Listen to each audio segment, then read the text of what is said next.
Taste the Daily. Taste the Daily.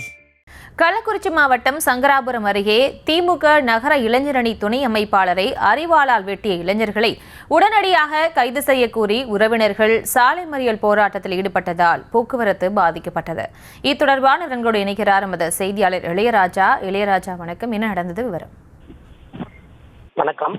Kallakurichi மாவட்டம் Sankarapuram sir பதிவாளர் அலுவலக பின்புறையின் பகுதியில் குடியிருந்து வருபவர் ஜெராக்ஸ் கடை உரிமையாளரும் திமுக நகர இளைஞரணி துணை அமைப்பாளருமான முகமது யாசர். இவரிடம் நேற்று முன்தினம் 2 இளைஞர்கள் குடிப்பதற்கு தண்ணீர் கேட்டது போல் நடித்து மறைத்து வைத்திருந்த கத்தியால் தலையில் ஓங்கி வெட்டியுள்ளனர். இதில் பலத்த காயமடைந்த முகமது யாசர் உயிருக்கு ஆபத்தான நிலையில் கள்ளக்குறிச்சி மாவட்ட மருத்துவக் கல்லூரி மருத்துவமனையில் சிகிச்சை பெற்று வந்த நிலையில் மேல் சிகிச்சைக்காக சென்னையில் தனியார் மருத்துவமனையில் தற்போது சிகிச்சை பெற்று வருகிறார்.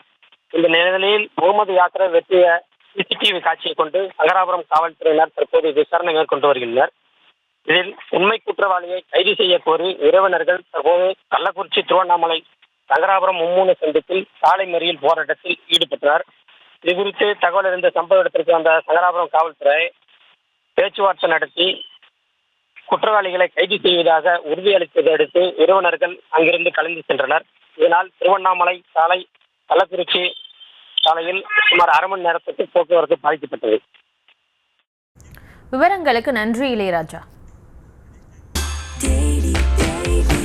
Taste the Daily. Taste the Daily.